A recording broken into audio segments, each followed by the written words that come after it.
సిద్దిపేట జిల్లా కేంద్రంలో జరిగినటువంటి సదర సయ్యాటలో మాజీ మంత్రులు హరీష్ రావు, తలసాని శ్రీనివాస్ యాదవ్, ఎమ్మెల్యే కొత్త ప్రభాకర్ రెడ్డి పాల్గొన్నారు.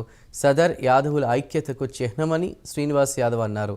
యాదవులకు రాజకీయంగా సముచిత స్థానం కల్పించిన ఘనత కేసీఆర్ ప్రభుత్వానిదే అని ఆయన పేర్కొన్నారు. బీఆర్ఎస్ ప్రభుత్వం లక్షలాది మంది యాదవులకు వేలాది కోట్ల రూపాయల వ్యయంతో గొర్రెలను పంపిణీ చేసిందని తలసాని శ్రీనివాస్ యాదవ్ తెలిపారు.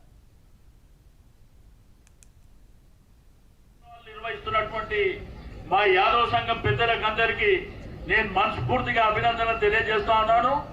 మీరు జీవిత కాలంలో మీ అందరికీ రిక్వెస్ట్ చేస్తున్నా, నీతి నిజాయితీ అనేది నేను మొదలే చెప్పిన, మనము ఎవరికి కూడా తల ఉంచే వాళ్ళం కాదు. మర్యాద, గౌరవానికి, నీతికి, నిజాయితీకి ఒక మాట అంటే మాట మీద ఉండేటువంటి వ్యక్తులం. కాబట్టి మనం చచ్చిపోయినా మన జీవిత కాలంలో హరీష్ అన్నను మాత్రం ఎవరు మర్చిపోవద్దని చెప్పి నేను ఈ సందర్భంగా తెలియజేస్తా ఉన్నాను.